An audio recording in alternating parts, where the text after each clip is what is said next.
Oke, shalom. Oke, hari ini kita belajar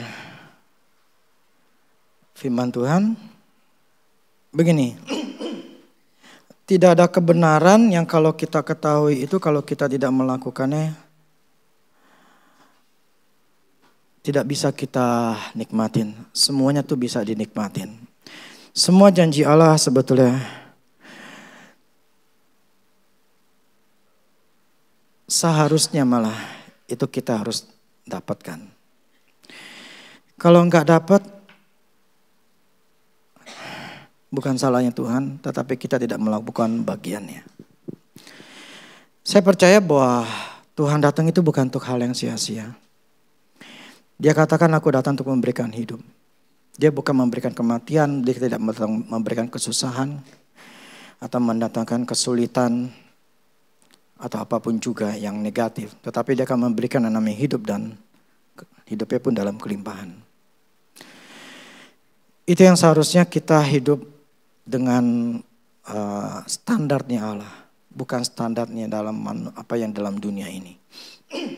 Jadi berusahalah untuk bisa mencapai standarnya Allah. Dan standarnya Allah itu bukan sifatnya adalah mustahil. Itu sifatnya adalah bisa. Tetapi hanya dibutuhkan orang itu ngerti. Nah, kebenaran yang saya katakan masalah gambar diri. Ketika saya coba renungkannya lagi, saya buka dah dalam Markus 11 ayat 22 sampai 24. Menurut saya ini ada dua jenis orang. Dua jenis cara orang untuk mendapatkan janji kemenangan di dalam masalah atau keberhasilan. Oke, Markus 11 ayat 22 sampai 24. Yesus menjawab mereka, "Percayalah kepada Allah. Aku berkata kepadamu, sesungguhnya barang siapa berkata kepada gunung ini, beranjaklah dan tercampaklah ke dalam laut. Asal tidak bimbang hatinya tetapi percaya bahwa apa yang dikatakannya itu akan terjadi, maka hal itu akan terjadi baginya. Karena itu aku berkata kepadamu, apa saja yang kau minta dan doakan, percayalah bahwa kamu telah menerimanya, maka hal itu akan diberikan kepadamu." Oke, jenis cara yang pertama menurut saya ini adalah yang pertama dia berkata kepada gunung. Di sini jelas sekali ini Tuhan Yesus yang ngomong. Barang siapa berkata, berarti orang yang berkata kepada gunung ini. Bukan gunung ini diomongin ke Tuhan.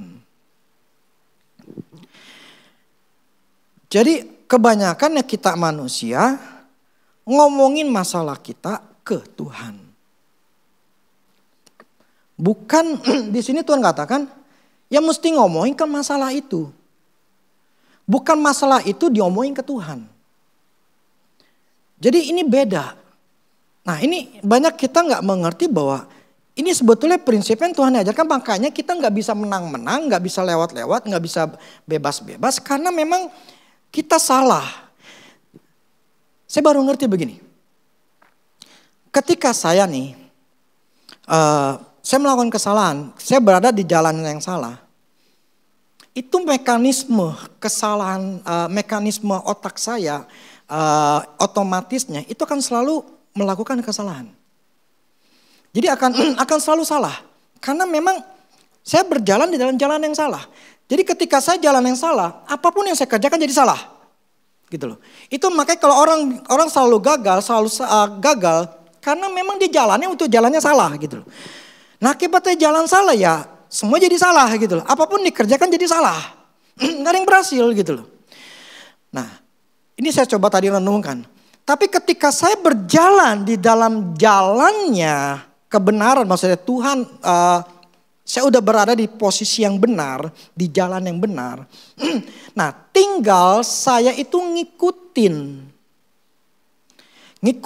jalannya Tuhan. Ngikutin ketika saya lagi jalan, ya ngikutin aja. Dan ketika saya ngikutin itu pasti mekanisme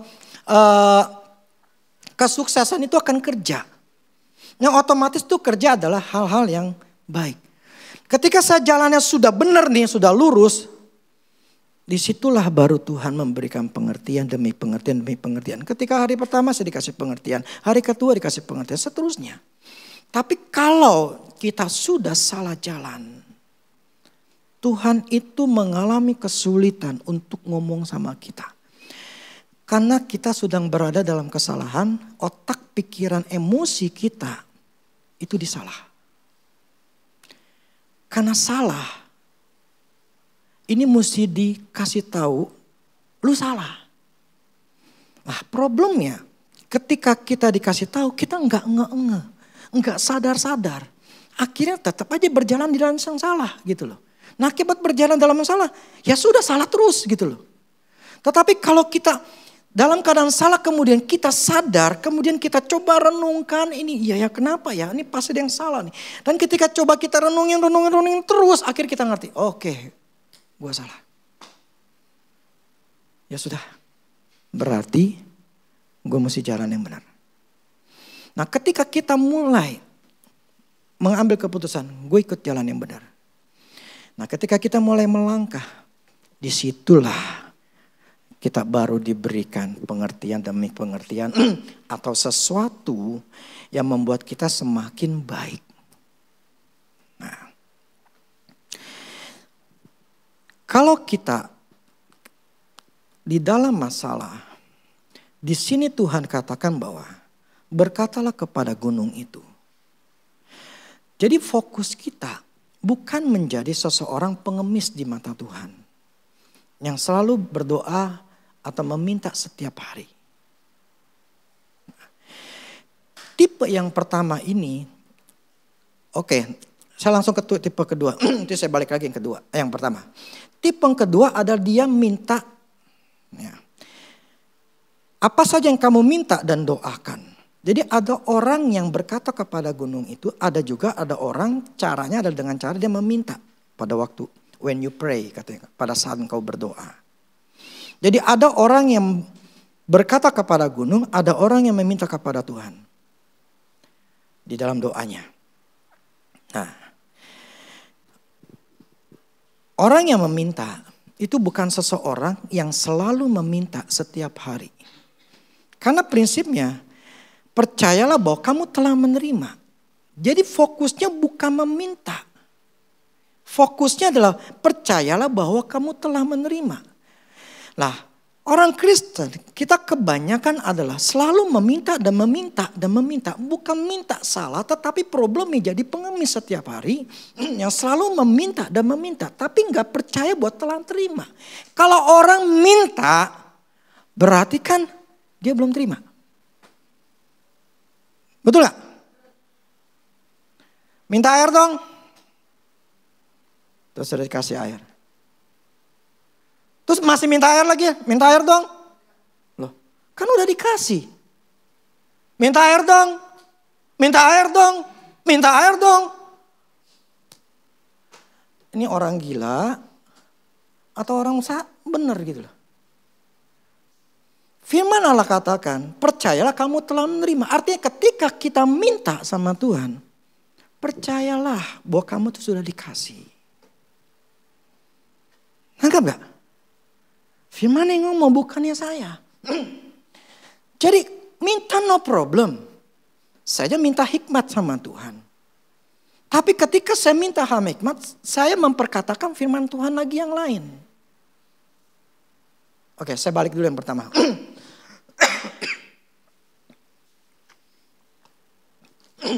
Di sini Tuhan mengatakan bahwa berkatalah kepada gunung itu. Jadi ngomonglah kepada masalah kita, rintangan kita, kekurangan kita, ketidaktahuan kita, atau apapun lah gunung masalah yang ada di hadapan kita. Dan firman katakan begini, tercampaklah ke laut. Kalau beranjak itu artinya copot, lepas, dan lempar ke laut. Artinya apa? Di depan ini udah gak ada lagi gunung. Nah, asal tidak bimbang hatinya, tetapi percaya bahwa apa yang dikatakannya, yang dikatakan gunung pergi, Kalau dia percaya apa yang dikatakannya, maka hal itu akan terjadi baginya. Ketika kita bicara kepada masalah kita, masalah uang, masalah gak punya modal, kita bisa mengatakan, atau masalah apapun juga, dengar kau gunung, ya masing-masing kita berkata sesuai dengan masalah kita. Memang gua gak ngerti, memang gua belum ngerti, tetapi hai namanya ketidakngertian, hai namanya sesuatu yang membuat engkau bingung, membuat saya khawatir, dalam nama Yesus lepas kau. Satu yang gue percaya, gue akan ketemu, gue akan ngerti, gue akan tahu, gue akan punya pengetahuan, gue pasti dapat.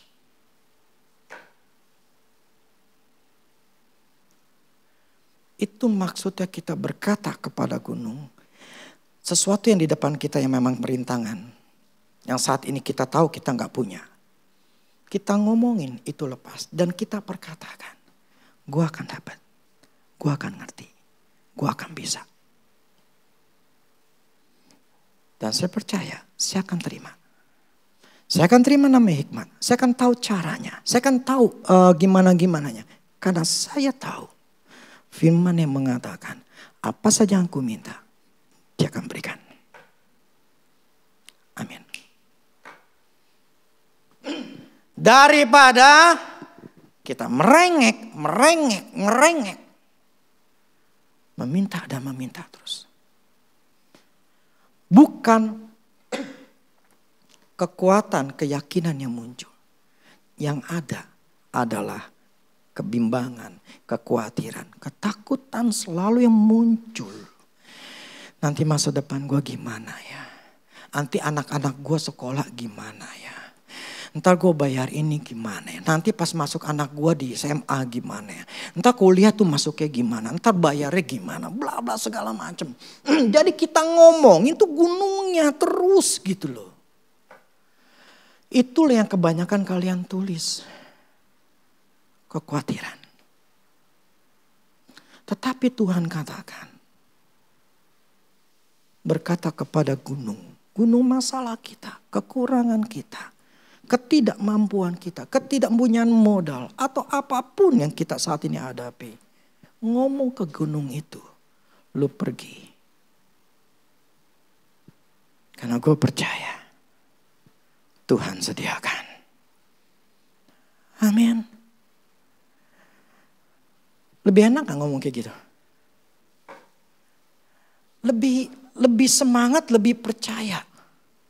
Daripada tahu, Tuhan tolong berkati kerjaan saya. Ini buat bayar anak sekolah nih Tuhan.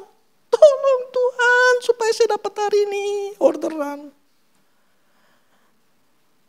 Capek gak? Hati seperti itu capek gak? Itu kan membuktikan bahwa hatinya gak percaya.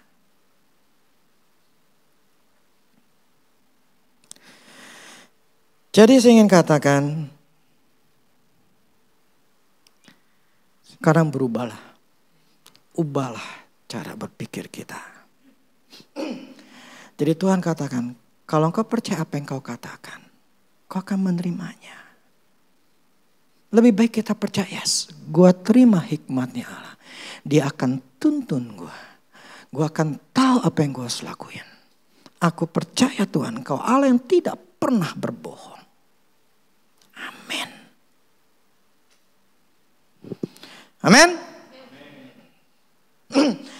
Yang kedua adalah orang yang ketika dia meminta dalam doanya, dia percaya bahwa dia telah menerimanya. Jadi orang sekali minta, dia percaya Tuhan sudah sediakan. Nah ketika dia percaya Tuhan sudah sediakan, aku percaya gue akan terima. Ini sebuah yang saya katakan sebuah gambar diri kita, melihat diri kita. Bahwa kita sudah menerima. Gini, ketika saya bicara kesuksesan, seperti kemarin saya katakan bahwa kesuksesan itu bukan masalah uang, materi. Kesuksesan adalah semua bidang, 5 aspek hidup kita. Jadi itu yang membuat kita seharusnya semuanya lima-limanya sukses. Buat apa punya uang banyak, tapi hidupnya punya penyakit diabetes? Buat apa punya uang banyak, suami istri berantem, anak-anak jadi nakal, anak-anak narkoba? Buat apa?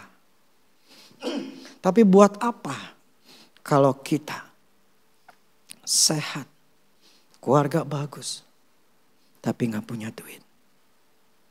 Mau bayar uang sekolah aja susah. Mau makan aja mesti mikir. Untuk apa? Saya mengajarkan adalah keseimbangan. Saya tidak mengajarkan untuk selalu berpikir kepada materi. Jadi terobosan di dalam kesuksesan ini bukan bicara masalah materi saja, tetapi semua aspek dalam hidup kita. Ini yang saya tekankan, bahwa saya tidak mengajarkan kemakmuran. Yang selalu banyak orang-orang tuh alergi terhadap kemakmuran. Saya tidak bicara masalah kemakmuran yang fokusnya adalah di uang. Saya ingin mengajarkan bahwa ini semua harus seimbang. Semuanya harus dalam keadaan seimbang. Makanya saya selalu ingat yang dulu Pak Andreas katakan. Banyak orang yang di sininya bagus, tapi ininya jelek, ininya bagus, ininya jelek. Itu walaupun dia gak ngajar secara orang saya nanya apa dia ngomong begitu. Tetapi itu justru nyantol ke saya. Yang lain yang gak ada yang nyantol. Waktu saya ngomong sama dia, yang lainnya gak ada yang nyantol. Cuma ini doang yang nyantol di otak saya. Jadi memang seharusnya hidup saya itu mengembang buat saya sendiri. Saya harus mempunyai yang namanya keseimbangan di dalam semua aspek hidup. Nah, jadi saya bicara masalah kesuksesan ini dalam banyak hal. Nah, ketika kita berusaha, kemarin saya katakan usahakan, yang kita usahakan adalah untuk kita mempunyai gambar diri telah menerimanya. Karena ini prinsipnya, percayalah bahwa kamu telah menerimanya. Percaya bahwa apa yang kau katakannya, apa yang kau katakan itu, kamu akan menerimanya. Jadi untuk kita terima itu syaratnya telah menerima. Syaratnya sudah melihat saya dapat. Jadi persyaratannya, syarat untuk kita sukses adalah seperti ini. Kita nggak mungkin bisa sukses kalau kita belum ngelihat diri kita tuh sukses. Kita nggak mungkin bisa melihat duit 5 juta kalau sebelum kita dapat 5 juta secara fakta, secara fisik, kalau kita nggak pernah melihat dalam pikiran kita 5 juta didapat. Jadi semua selalu dimulai di dalam imajinasi kita. Kenapa Allah bikin kayak begini? Apakah dasarnya memang seperti ini Tuhan ngomong? Ya memang kemarin saya katakan dasarnya adalah bagaimana orang berpikir demikianlah ya. Sekarang apakah ada contohnya Tuhan memang lakuin ini? Apakah ada contoh di dalam Alkitab di mana Tuhan gambar diri yang diutamakan dulu? Ada. Roma 4 ayat 17 sampai 22. Seperti ada tertulis, engkau telah kutetapkan menjadi bapa banyak bangsa. Di hadapan Allah yang kepadanya ia percaya. Yaitu Allah yang menghidupkan orang mati dan yang menjadikan firman-Nya. Apa yang tidak ada menjadi ada. Sebab sekalipun tidak ada dasar untuk berharap, namun Abraham berharap juga dan percaya bahwa ia akan menjadi bapa banyak bangsa. Menurut yang telah difirmankannya. Demikianlah banyaknya nanti keturunanmu. Imannya tidak menjadi lemah walaupun ia mengetahui bahwa tubuhnya sudah sangat lemah. Karena usianya telah kira-kira 100 tahun. Dan bahwa rahim Sarah telah tertutup. Tetapi terhadap janji Allah ia tidak bimbang. Karena ketidakpercayaan, malah ia diperkuat dalam imannya dan ia memuliakan Allah dengan penuh keyakinan bahwa Allah berkuasa untuk melaksanakan apa yang telah ia janjikan. Karena itu hal ini diperhitungkan kepadanya sebagai kebenaran. Gambar diri inilah sebuah contoh yang Tuhan berikan kepada kita. Allah sudah ngomong kepada Abraham, lu bapak.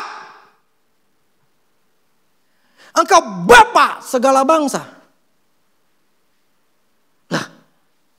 Abraham belum punya anak. Tetapi Allah sudah menetapkan di dalam imajinasinya si Abraham. Lu bapak. Yang namanya bapak ya berarti punya anak. Orang disebut bapak karena punya anak. Kalau nggak disebut bapak yang mana nggak punya anak. Contoh kakek. Kenapa disebut kakek? Karena dia punya cucu. Ya, kalau nggak punya cucu masih dibilang kakek gitu loh. Nah, Allah tuh jadi contohnya di sini Allah mengatakan Abraham kau adalah bapak segala bangsa. Tetapi faktanya dia belum punya anak. Inilah caranya Tuhan, polanya Tuhan, rahasianya Tuhan supaya kita hidup sukses adalah ini. You see yourself, kau melihat dirimu sendiri itu sukses. Engkau melihat dirimu, engkau punya anak. Abraham Tuhan yang kasih tahu, lu mesti ngelihat diri lu punya anak. Menurut saya nih Abraham belum dapat sampai umur pas 25 tahun dia baru ketemu dia melihat anak. Tapi selama itu dia berusaha dengan melihat pandangan ke langit, demikianlah. Demikian banyaknya keturunanmu. Dia ngelihat pasir padang rumput, demikianlah banyaknya.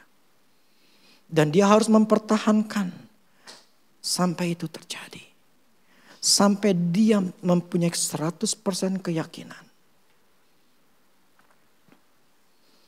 Ini yang kemarin saya katakan, itu yang kita harus usahakan.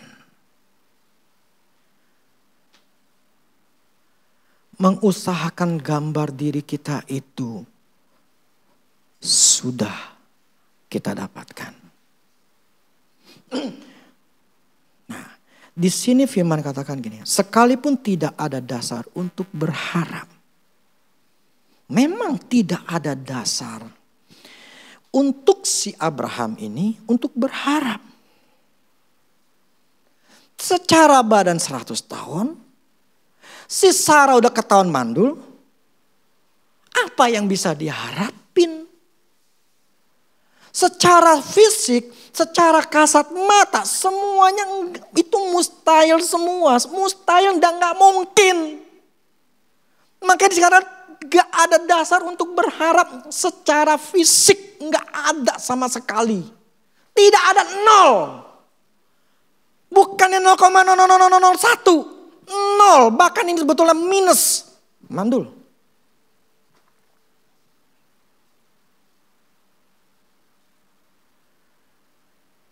Tetapi inilah caranya Tuhan. Engkau adalah Bapa segala bangsa.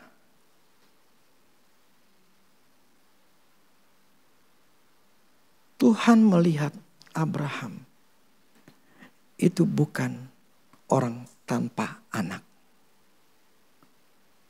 Allah melihat kita semua bukan orang gagal.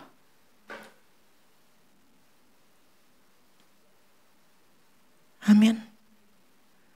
Tuhan tidak melihat kita orang miskin, orang gagal, orang penyakitan. Gagal.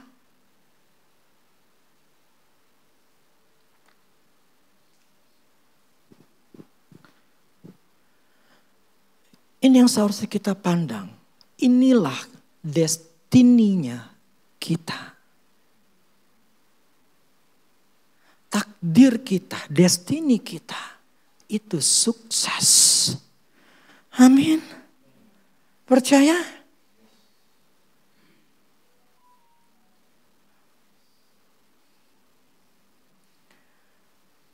Destini kita bukanlah orang-orang gagal. Orang-orang susah, orang-orang sengsara, orang-orang yang penuh dengan penyakitan.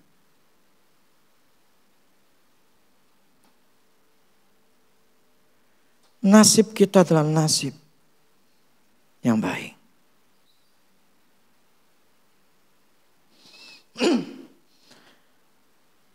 Namun Abraham berharap juga dan percaya bahwa ia akan menjadi Bapa segala bangsa.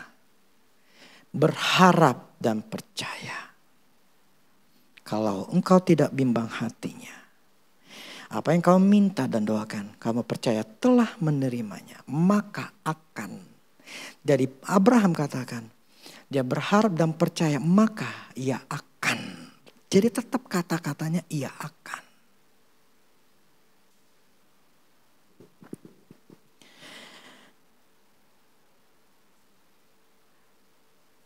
Saya ingin katakan begini.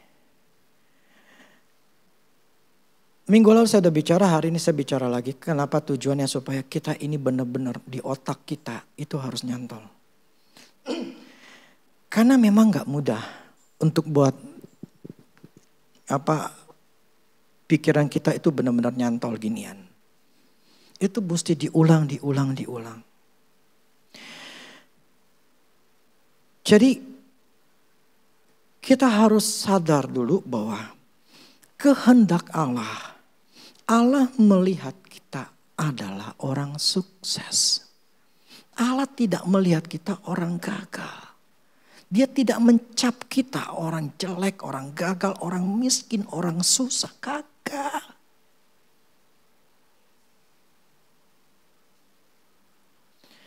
Inilah polanya. Cara kerjanya Allah seperti ini. Jadi ini benar. Gambar diri dulu dalam kita yang mesti diberesin itu benar. Karena ini yang dibuat oleh Allah sendiri. Allah tuh bikin sendiri seperti ini. Contohnya Abraham. Dia bikinin supaya apa? Kita ini contohin. Ini cara kerjanya gue nih. Gue bikin si Abraham tuh berpikir bahwa dia sebagai bapak. Nah kita disuruh sama Allah. Lu sekarang berpikir bahwa lu tuh udah sukses. Amin. Itu harus nempel di dalam diri kita. Itu harus dipegang dulu. Ini prinsip awalnya.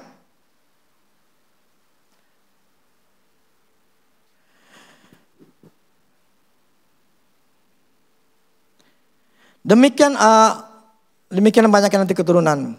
Imannya tidak menjadi lemah walaupun ia mengetahui bahwa tubuhnya sudah sangat lemah. Tetapi terhadap janji Allah ia tidak bimbang karena ketidakpercayaan. Malah ia diperkuat dalam imannya. Artinya apa? Dia berusaha. Walaupun dia merasa secara jasmaninya. Terhadap janji-janji dia tidak bimbang karena ketidakpercayaan. Berarti ada sebetulnya ketidakpercayaan yang menyerang dia. Tetapi dia gak mau bimbang. Malah ia diperkuat dalam imannya. Malah dia memperkuat imannya. Jadi imannya itu dia terus sampai dia mendapatkannya secara fisik. Artinya begini. Sampai dikatakan begini. Dengan penuh diperkuat dalam imannya dan ia memuliakan Allah. Orang yang mau bertahan untuk bisa mencapai titik finishnya itu memuliakan Allah. Bukan ninggalin Allah.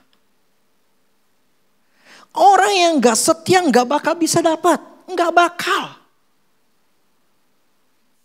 Orang yang tidak setia sama Tuhan selalu punya alasan untuk tidak mau kedatang ke Tuhan dengan hal-hal yang sepele yang dibuat-buat. Sebetulnya alasannya gak kuat cuma karena malas ya. Dia buat-buat. Orang itu tidak setia. Itu orang yang tidak memuliakan Allah. Tidak akan bisa dapat.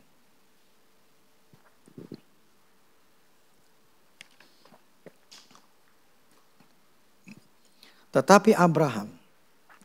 Dia menguatkan imannya. Ia memuliakan Allah. Makanya. Kalimat selanjutnya. Dengan penuh keyakinan. 100% percaya.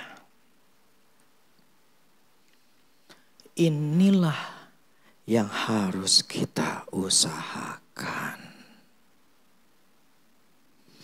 Inilah jawaban untuk kesembuhan, untuk kesusahan, masalah uang, untuk masalah keluarga, masalah apapun di dalam dunia ini. Itu butuh 100% iman yang sempurna.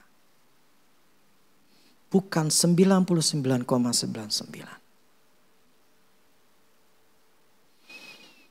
Selama itu masih 99,99, itu belum yakin 100%. Itulah yang saya maksud, kita berusaha dengan sungguh-sungguh fokuskan diri kita untuk mempunyai gambar diri 100%. Gua sudah punya. Gua udah sembuh.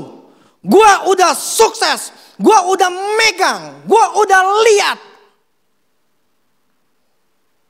Itu yang harus kita perjuangkan. Memang kemarin saya lihat ada yang salah ketika menulis keduanya, pertanyaan kedua, gambar diri itu. Jadi masih ngomongin tentang keinginan-keinginan. Soal beda ya, keinginan sama gambar diri itu beda gitu loh. Kalau gambar diri sesuatu yang dia lihat dirinya sendiri. Jadi dia ngeliat dirinya sendiri, bukan ngeliat keinginan, bukan. Tetapi gambar dia dan ngeliat dirinya sendiri gitu loh. Bukan saya ini pengen punya penghasilan 20 juta, saya pengen dapat ini apa. Itu bukan, itu masih keinginan. Tetapi gambar diri ya sifatnya, gua sudah lihat, gua udah megang tuh duit. Nah, untuk bisa memperolehnya, untuk yang namanya kita punya gambar diri itu bukan sekali kita renungin, langsung 100%. Enggak bakal. Enggak mungkin, boleh saya katakan enggak mungkin. Itu langsung tiba-tiba dapat iman seperti itu, 100%, gue percaya. Enggak bakal.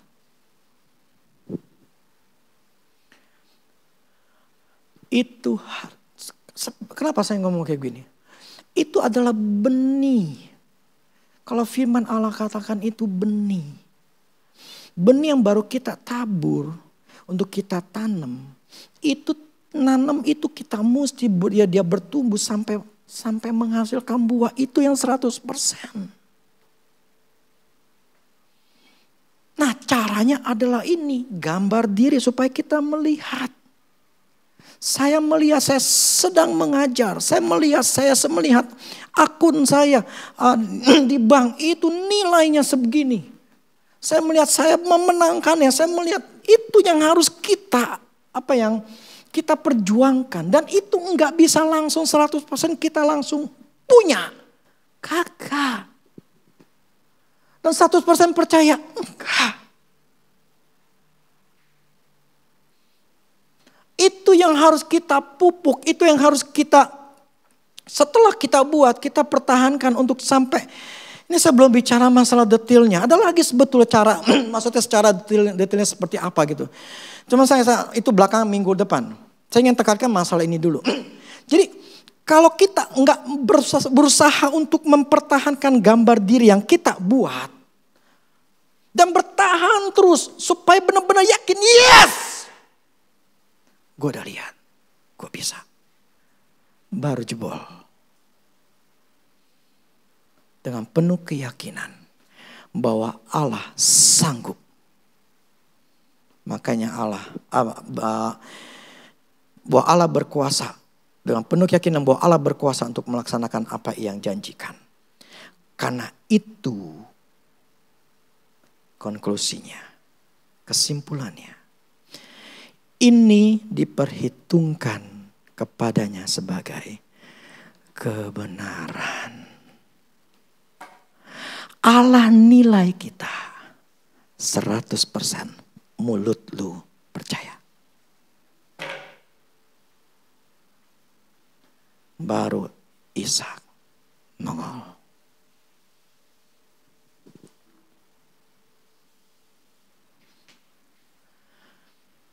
Belum 100%. Gak akan nongol. Begini ya, ini terus terang ini khusus bagi orang-orang yang dinamis. Maksudnya gini, ada orang-orang yang memang sudah nyaman dalam hidupnya.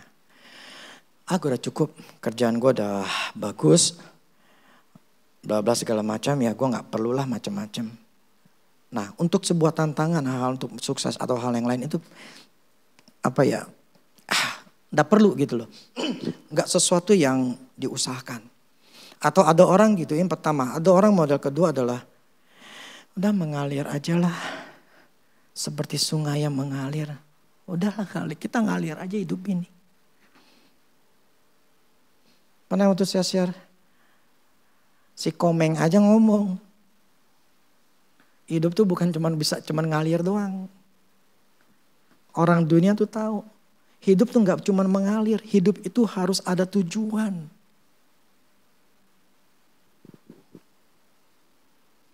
Kalau kita cuman asal hidup ya susah ya. Yang penting memang gini loh. Firman Allah katakan gini. Orang yang mengingini kekayaan, ingin mau kaya, itu jatuh dalam berbagai macam masalah. Loh, Kordi berarti pengen kaya dong. Ketika saya pengen kaya, tahu gak apa yang terjadi? Saya rugi. Karena itu usaha yang dikerjakan oleh saya. Saya sudah ngerti. Tuhanlah yang menjadikan aku kaya. Jadi niatnya itu dari Tuhan, bukan dari saya. Itu yang akan membuat saya kaya. Jadi kalau itu niatnya Tuhan, kalau itu jalannya Tuhan, itu cara kerjanya Tuhan, saya akan diperkaya. Tetapi kalau itu caranya saya, jalannya saya nggak akan kaya-kaya. Saya nggak akan mengalami terobosan. Sejak saya di Mahanaim, apapun yang saya kerjakan itu berhasil. Karena sesuai kerjanya Tuhan. Tapi ketika saya tidak sesuai dengan kerjaan Tuhan, apapun saya lakukan, rugi.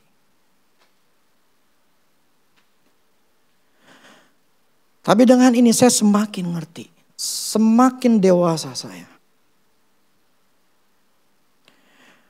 Bahwa keinginan Tuhanlah yang membuat, karena Tuhanlah bukan keinginan saya yang akan membuat saya diperkaya. Artinya apa? Hatinya jangan di duit.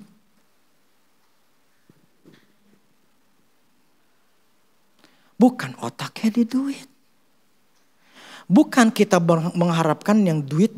Walaupun kemarin saya ngomong masalah uang. Tetapi bukan itu yang menjadi tujuannya saya. Saya cuma hanya mengatakan bahwa itu potensi. Sesuatu yang bisa diperoleh. Dimulai dengan proses yang kecil demi kecil. Saya nggak bisa dapetin duit $1.000. Kalau $5 aja saya nggak bisa dapat dengan konsisten gitu loh. Nggak mungkin saya dapat $1.000, $5 aja nggak bisa dapat. Udah $5, $10 dapat nggak? $10 oke bisa dapat. Lu bisa nggak $20? Konsisten nggak $20 terus dapat? Atau malah jeblok lagi? Semua itu ada proses yang harus kita lewatin. Itu tidak semuanya gampang. Tapi saya hanya melihat itu potensi. Nah, untuk bisa mendapatkan potensi, saya tahu itu enggak mudah. Dan saya harus berjalan sesuai dengan prosesnya. Jadi jangan otaknya di duit gitu loh. Kalau otaknya di duit berarti keinginan hati kita tuh pengen kaya. Akhirnya jatuh di dalam berbagai macam masalah. Jadi jangan mau ambil ini gini loh. Saya ingin kamu ngomong gini lah. Jangan pernah berinvestasi dengan robot trading, dengan investasi A, B, C, itu janganlah. Lebih baik kalian udah kerja sesuai dengan apa yang Tuhan sediakan, lakuin itu. Pasti berhasil titik. Jangan investasi segala macam kayak gituan. Emang ada yang benar sih, ada copy trade itu ada yang benar. Tetapi saya katakan jangan terlalu berisiko. Karena kalian nggak ngerti, kalian bisa hancur. Jangan. Saya masih ada punya kekuatan. Saya masih bisa bertahan. Tapi karena memang ini panggilan apa yang Tuhan sediakan saya di sini, saya akan tetap terus. Dan saya tidak akan, soalnya gini, ada yang sampai gembalanya atau pendetanya yang ngomongin supaya, yuk kamu masuk ini, semuanya diajarin. Supaya jadi sultan. Karena kan memang Tuhan ingin mengajarkan kita jadi kaya. Jadi sultan. Dipanggil lah misalnya Sultan Joshua, Sultan Yudi gitu. Enggak, saya bukan seperti itu. Ya.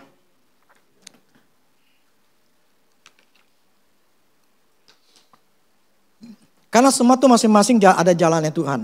Jalan hidup kita masing-masing itu berbeda. Ya. Saya ngomong ini karena saya istilah gini. Sama seperti kalian. Saya pun sedang berjuang. Kemarin waktu penyembahan saya jadi ingat. Ingatan sini tujuan saya hanya untuk melihat. Tuhan itu memang ada. Tuhan itu real. Nah, problem manusia itu kenapa meremehkan Tuhan? Karena Tuhan itu gak kelihatan. Jadi Tuhan, Tuhan saya gak ada mobil nih. Saya gak ada saya jauh nih. Saya mesti ada urusan nih Tuhan. Gak apa-apa ya, saya gak datang ya. Gak apa-apa ya Tuhan. Tuhan ngertilah saya lah. Tuhan selalu disepelekan. Kenapa? Karena Tuhan tuh gak kelihatan. Saya melihat ke belakang dengan apa yang saya alami. Ketika saya jual rumah saya yang di Japos. Itu karena saya gak bisa bayar cicilannya. Kenapa? Karena gak punya kerjaan. Memang waktu saya bantuin mama saya, cuman setelah punya anak saya udah malas. Bukan udah malas gimana, kayaknya hati saya udah gak kesana. Akhirnya saya jual. Wah, padahal itu sebulannya berapa sih? 150 ribu ya? 700 ribu? 700 ribu. Dan waktu itu jual cuma 55 juta ya? Sekitar 55 juta. Jelah 55 juta dia sekarang gak ada artinya. Akhirnya saya tinggal di rumah mama saya. Jadi saya pernah tinggal di orang tua. Dia pernah tinggal mertua indah. Berapa bulan? 5 bulan. 4 bulan. Terus akhirnya istri saya bilang udah gak bisa. Karena waktu itu masih tinggal ada kokok saya gitu. Jadi anak, maklum lah anak laki-laki kemudian berantem segala macam. Akhirnya cari kontrak. Siapa yang pakai duit kontrak itu? Ya papa saya. Lah saya gak punya duit. Itu 22 juta 2 tahun. Ya 22 ya. Setelah habis 2 tahun tuh cepet loh. Habis 2 tahun saya gak bisa bayar tahunan. Udah saya bayar bulanan. Bayar bulan. Sampai gak mampu. Akhirnya apa? Minjem lah ke rumah cici saya. Cici saya beli rumah yang baru. Ya udah saya tinggalin. Minjem. Memang setelah setahun saya bayar kontrakan sebulan sekali. 2 juta waktu itu. Saya pernah ngalamin ngontrak. Saya pernah ngalamin minjem rumah. Sampai satu hari mama saya mau tinggal di rumah yang saya tinggalin, rumah cici saya ini. Saya harus pergi. Tanda kutip secara gak langsung kan keusir. Saya pernah ngalamin. Dan akhirnya saya cari rumah. Rumah mau duit cuma 50 juta. Sedangkan tuh rumah itu sekitar 350 juta. Saya nekat, saya bayar 50 juta DP-nya. Saya hanya berpikir sisanya gue pinjam. Jadi saya pinjam waktu itu ada satu orang yang pernah saya lain, orang kaya gitu ya. Gak kaya-kaya banget tapi orang yang baik. Saya mau pinjam 300 dia bilang aduh saya gak punya pak. Saya paling kebantu 150. Ya udah 150 juta. Itu udah lama sekali saya lunasin. Saya bayar, saya bilang saya akan bayar 5 juta tiap bulan. Kemudian sisa gimana? Akhirnya saya minjam cici saya dengan emas batangan. Saya beli. Saya nekat itu beli. Karena mau gak mau terpaksa. Mau tinggal di mana? Yaudah akhirnya saya tinggal sana cuma makan sebulan. Tuhan di dalam sebulan pertama Tuhan ngomong jual. Ketika Tuhan suruh jual, waduh gimana baru itu masih pintu ya belum beres ya. Masih ada satu pintu yang masih belum beres. Udah disuruh pergi. Akhirnya ya udahlah. Akhirnya singkat cerita kejual. Jual untuk beli ini tempat. ketika bikin tempat renovasi. Saya tahu semuanya ini, saya nggak punya kemampuan. Saya tahu saya nol, saya nggak punya yang namanya uang atau saya nggak punya kerjaan yang jelas. Kenapa dulu saya nggak KPR? Karena memang nggak punya kerjaan yang jelas itu nggak ada. Jadi ketika tadi pagi saya keliling di sini jalan kaki, maksudnya muter-muter, saya cuma yang katakan Tuhan, inilah buktinya Engkau itu ada. Ini buktinya bangunan ini Engkau ada. Walaupun saya nggak melihat Engkau, karena saya ngeliat diri saya nggak punya kemampuan. Saya tahu ini mustahil. Saya bisa miliki ini semuanya mustahil. Dan saya katakan, Engkau real, Engkau ada. Karena saya tahu diri, saya nggak punya kemampuan. Ini di luar kemampuan manusia saya. Ini Engkau yang lakukan. Fakta, Yesus itu ada. Itu membuat saya semakin yakin. Sehingga saya ngomong, apapun saya lakukan, saya percaya. Firman Allah katakan gini, ketika saya lagi renungan, ada satu ayat mengatakan begini. Coba saya masih biar.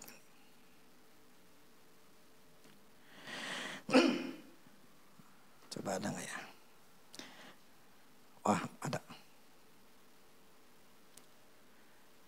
Beginilah firman Tuhan penebusmu yang maha kudus Allah Israel. Akulah Tuhan Allahmu yang mengajar engkau tentang apa yang memberi faedah. Yang menuntun engkau di jalan yang harus kau tempuh. Sekiranya engkau memperhatikan perintah-perintahku, maka damai sejahteramu akan seperti sungai yang tidak pernah kering. Dan kebahagiaanmu akan terus berlimpah seperti gelombang-gelombang laut yang tidak pernah berhenti. Saya ngomongin firman ini. Ketika di hadapan saya ada gunung rintangan. Ketika di hadapan saya ada namanya ketakutan, ketidakmengertian. Saya mengatakan pergilah kau setan. Pergilah segala ketakutan, pergilah segala ketidaktahuan. Keluar. Saya pakai firman ini. Tuhan akan ngajar aku caranya. Yang sini tentang apa yang memberikan faedah. Tuhan akan ngajarin, kasih tahu, Roh Kudus akan kasih tahu cara dapat untung. Kedua, Dia akan tuntun saya di mana saya akan lakukan. Itu maksudnya. Kau berkata kepada gunung itu, pergi, beranjak. Apa saja yang kau katakan, percaya kalau kamu menerimanya, kamu akan menerimanya. Jadi saya katakan gini, Roh Kudus akan mengajarkan aku bagaimana cara mendapatkan faedah untung. Tuhan akan menuntunku, Roh Kudus akan menuntunku di jalan yang harus aku lakukan. Dan saya percaya, firman Allah yang ngomong, Allah tidak pernah berbohong. Jadi Dia akan ngajarin saya. Jadi Dia akan tuntun saya. Amin. Itu iman bukan? Itu enak gak ngomongnya? Daripada Tuhan, saya gak ngerti. Tolong Tuhan. Enakan mana dengerin? Yang pertama, yang kedua. Kita tidak tahu.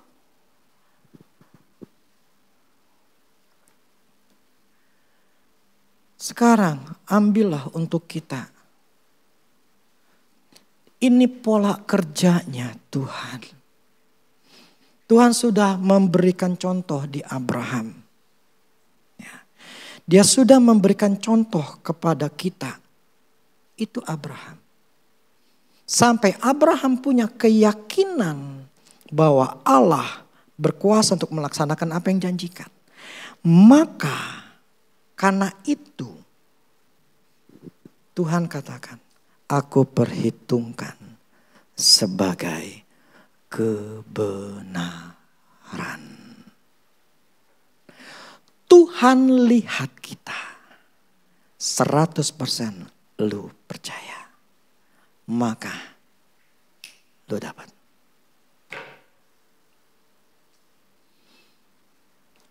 Itu yang harus kita usahakan. Amin.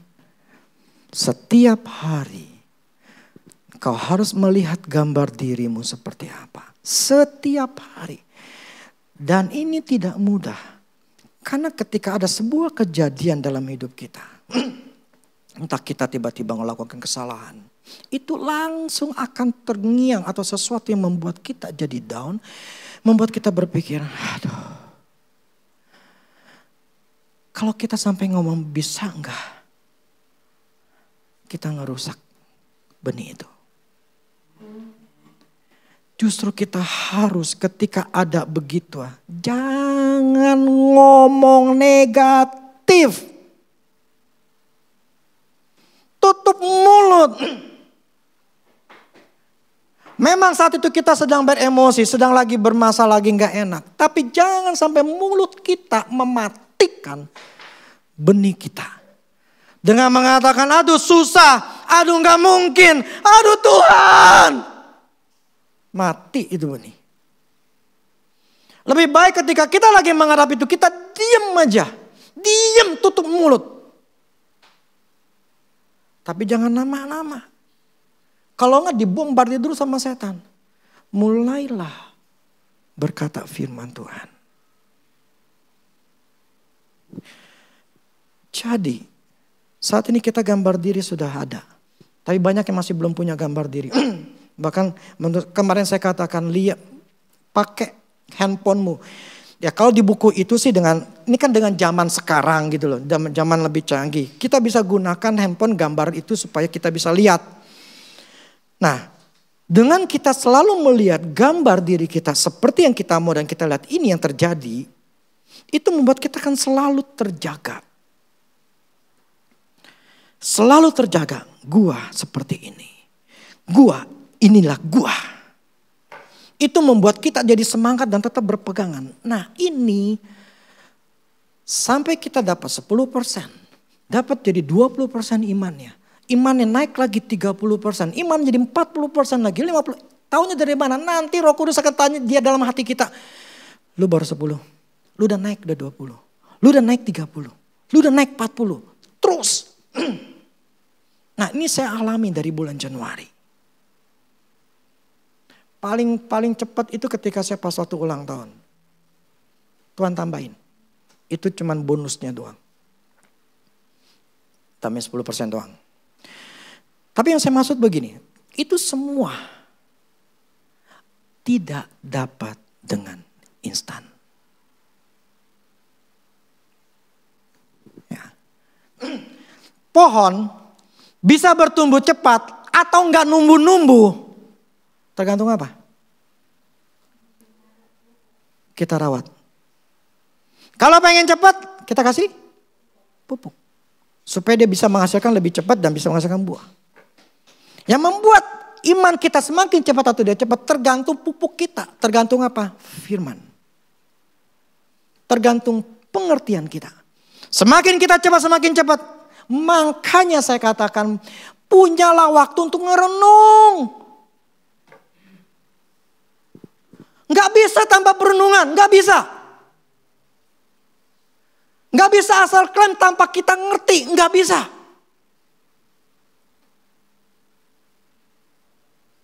Pagi-pagi atau kapan daripada kita cuman hanya ngeliatin game aja dilatih, diperhatiin main game.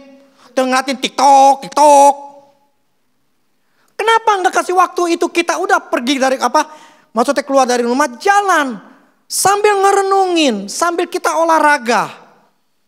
Saya kadang-kadang pagi, kadang-kadang malam, sore gitu loh. Saya keluar dari rumah, sejalan perumahan. Sambil saya ngerenungin gitu loh. Apa yang menjadi kesalahan saya yang saya harus betulin, apa yang saya harus lakukan. Firman yang ngomong apa, itu saya justru dapat banyak yang mengalami perubahan. Itu waktu saya ngerenungin. Kalau saya dulu di sini, waktu tinggal di sini, saya di sini nih. Tiduran. Saya ngerenungin atau saya muter-muter nih. Muter kayak gangsing gitu loh.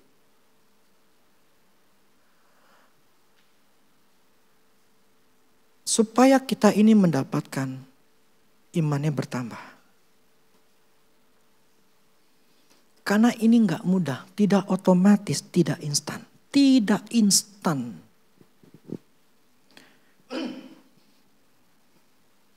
Makanya saya jadi lebih sabar.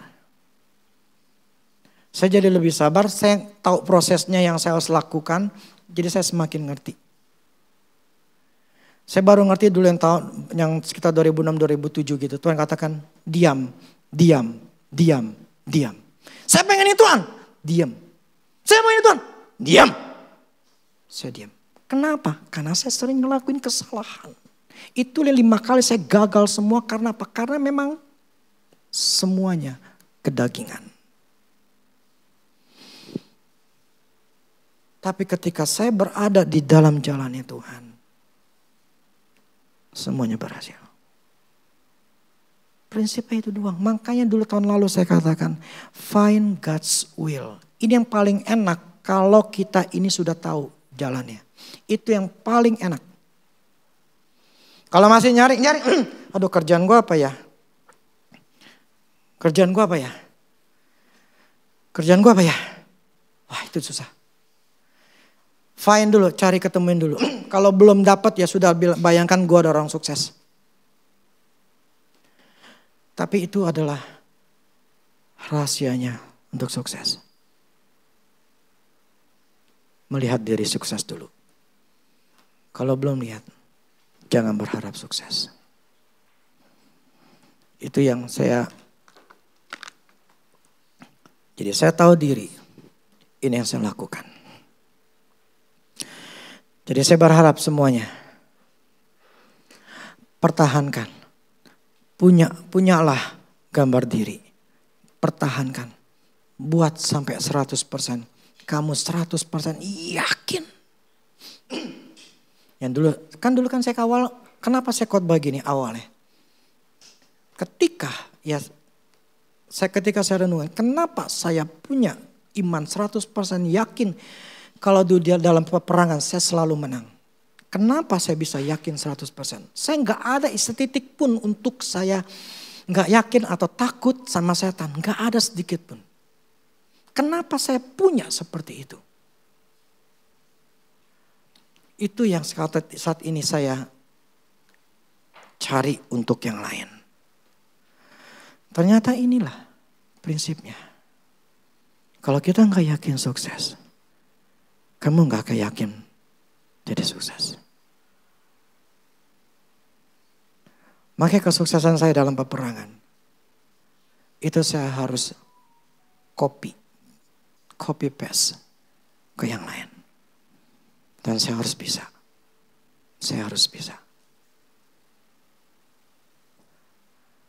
Amin.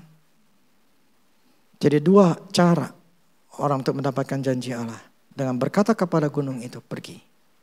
Artinya kita ngomong ke gunung itu. Nah ini saya minta, ntar kertas dibagikan. Cuma 1 pertanyaan aja. Ini masalah gunung. Apa yang kau ingin katakan kepada gunung rintanganmu? Dan apa yang kamu harapkan?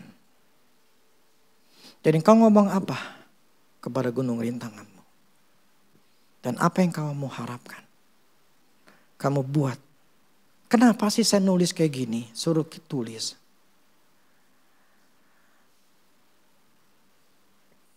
Ini harus ada praktek. Yang saya maksud gini. Saya ingin coba. Siapa tahu ada yang sukses di sini gitu loh.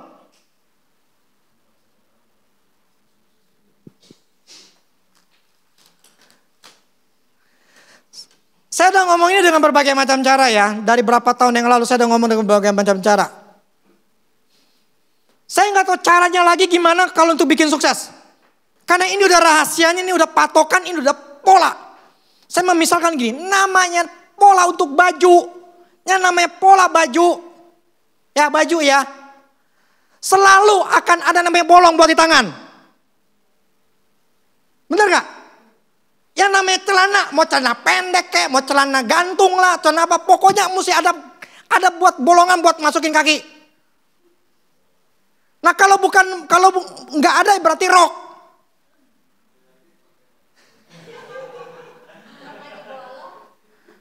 Artinya apa? Itu pola pola. Udah nggak mungkin nggak gitu loh. Inilah polanya sukses, nggak mungkin nggak. Nggak ada cara yang lain. Camkan itu. Amin. Saya rindu. Seandainya kalian tuh follow rapat. Kalau di pasar tuh ngomong follow rapat-rapat ya. Artinya ngikutin, benar-benar ngikutin. Seandainya kita semua ngikutin ajaran gini. Kalian ngikutin secara benar-benar. Saya akan ngeliat orang-orang berhasil di sini.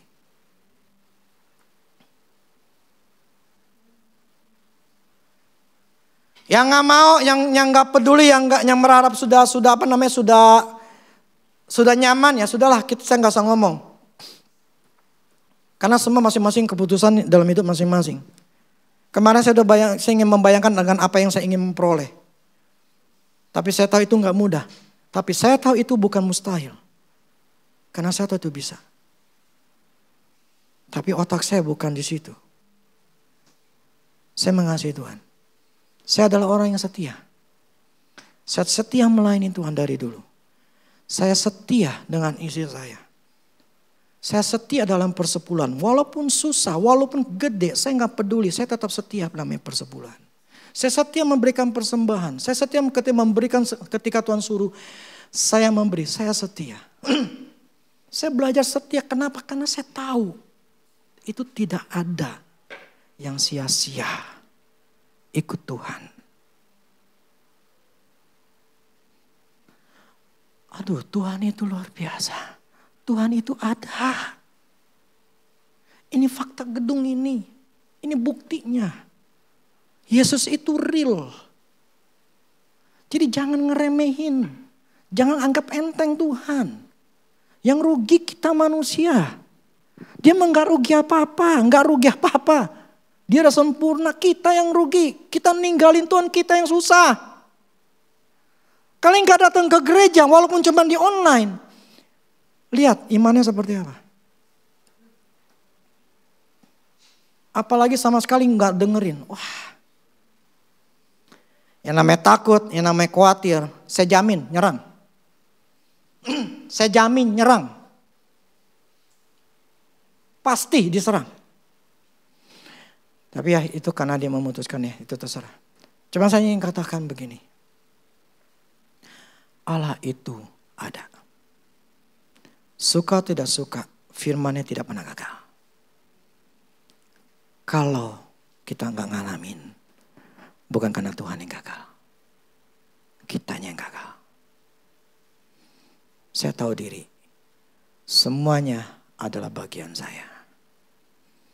Ya tadi firman, seandainya, kalau di Inggris itu head paid, ada kata telah. Head paid attention. Jadi orang yang sudah melakukan, memperhatikan sungguh-sungguh itu jadi telah. Orang itu telah memperhatikan sungguh-sungguh, maka damai sejahteranya. Artinya hidup itu tenang, hidup itu nyaman. Itu tidak pernah kering seperti sungai. Dan kebahagiaannya, peruntungannya, itu tidak akan pernah habis. Itu Tuhan yang ngomong. Kalau memperhatikan, telah memperhatikan dengan sungguh-sungguh, baru dapat. Jadi jangan asal klaim kalau kita tidak mempertahankannya. Jadi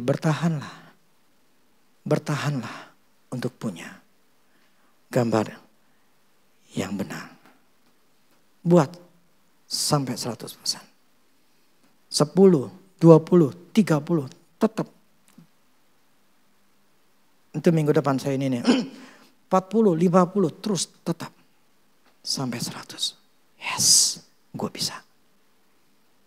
Ketika bilang bisa, barulah terbuka semuanya.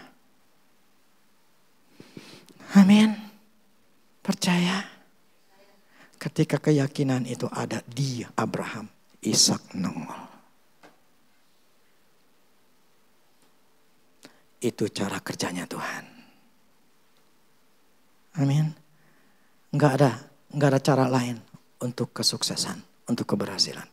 Tidak ada cara lain. Inilah yang dialami atau yang dilakukan oleh orang-orang dunia. Saya kasih contoh satu. Kemarin saya ngomong di Zoom. Ini yang terakhir lah. Saya kasih contoh satu. Ini kejadian, kesaksian untuk kita semua diingatin lagi. Yang kemarin saya katakan ada seorang penunggang kuda, pelatih penunggang kuda. Dia dapat seekor kuda. Dan itu harus dipertandingkan dalam turnamen olimpiade di Australia. Sedangkan itu kuda masih muda. Itu pertama. Sedangkan yang namanya turnamen itu cukup keras, cukup susah. Itu dibutuhkan kekuatan yang lebih. Sedangkan dia masih muda, young gitu loh. Kemudian ya kedua, kuda itu harus tahu perintahnya dari majikannya, dia harus ngerti. Ini kan, kalau nggak ada miskomunikasi, berantakan. Berarti itu memang komunikasi antara dia penunggang dengan kuda itu harus ada. Dan itu hanya tercipta kalau sudah punya waktu yang banyak antara kuda dengan pemiliknya. Dielus-elus lah, di ngomong bla bla segala macam. Tetapi waktunya nggak cukup. Karena turnamennya cukup waktunya dekat sekali. Secara fakta dikatakan, sama seperti Abraham. Secara fakta ini nggak mungkin. Nggak mungkin menang. Tetapi dikatakan daripada dia memikirkan kemustahilan, kesusahan, kesulitan yang dia pikirkan apa? Dia sedang memegang kemenangan atau piala. Yang dia lihat cuman hanya megang piala. Jadi setiap hari dia melihat gambar dirinya sedang berada di podium, sedang mengangkat piala, sedang meraih kemenangan. Setiap hari dia melihat dirinya seperti itu. Tetapi secara fakta gak mungkin. Tetapi dikatakan daripada dia melihat faktanya, dia lebih daripada melihat fakta yang ada yang membuat dia merasa jadi lemah, membuat dia merasa khawatir, membuat dia merasa nggak mungkin. Dikatakan lebih baik saya melihat kesuksesan itu yang saya peroleh. Akhirnya tindakan dia ngajarin itu kuda bukan jadi sesuatu yang setengah hati, ngerti nggak? Udahlah untung-untungan lah. Gue nyoba aja lah, siapa tahu ini bisa menang. Enggak. Dia enggak untung-untungan, dia enggak merasa ini coba-coba. Yang dulu saya katakan, banyak kan kita tuh nyoba. Siapa tahu Tuhan berkatin. Gue beli ini siapa tahu Tuhan berkatin. Bukan itu. Tetapi namanya iman sesuatu yang sifatnya yakin. Jadi ketika dia ngajarin itu kuda, dengan penuh keyakinan, gue akan ngelihat, gue megang, gue menang sama di kuda. Jadi ketika dia melatih harus yang dia latih. Dan itu dia lakukan setiap hari. Berhari-hari, setiap hari, sehari beberapa kali dia cuma hanya rileks, dia cuma tutup mata, dia membayangkan dirinya. Sedang lagi memegang piala. Dan akhirnya ke dalam turnamen. Apa yang dia bayangkan itu terjadi. Dia meraih kesuksesan. Itulah cara kerjanya. Orang dunia tahu cara kerja seperti itu. Itu yang sukses. Problemnya orang Kristen tidak tahu cara kerjanya itu seperti apa. Makanya saya katakan kesuksesan itu gak ada hubungannya dengan agama. Gak ada hubungannya sama agama. Asal mereka bisa tahu caranya, pasti sukses. Mau ateis sekalipun, sukses. Karena memang ini caranya. Dan Tuhan sudah kasih dengan contoh Abraham.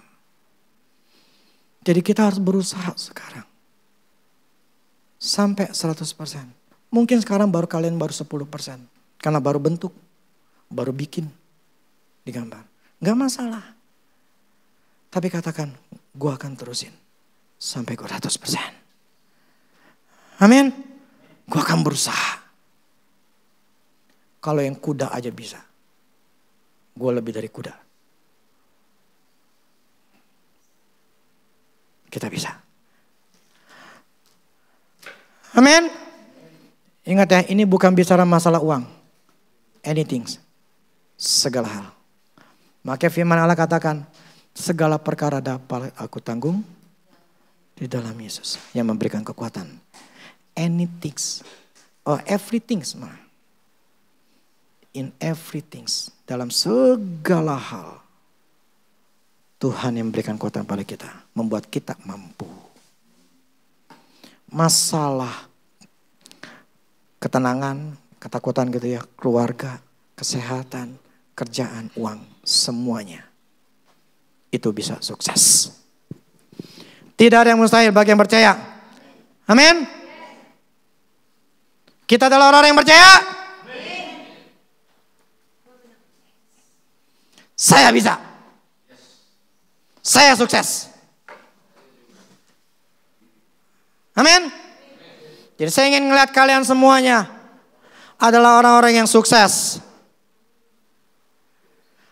Orang-orang yang bisa, ya, yang bisa saya tampilin.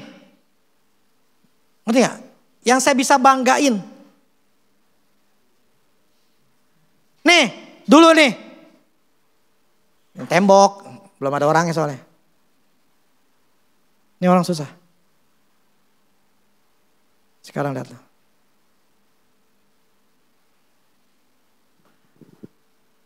Sama seperti saya dulu seorang yang susah. Saya bisa ngomongin untuk diri saya sendiri. Saya ingin ada satu contoh.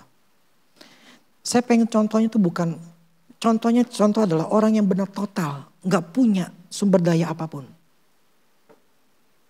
Gak punya sumber daya apapun.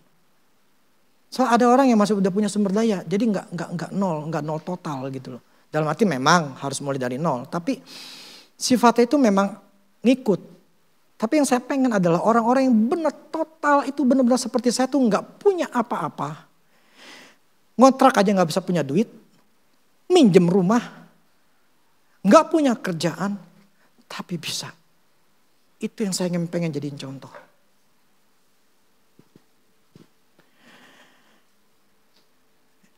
Ya, saya berharap aja mudah-mudahan itu ada. Amin. Oke, musik.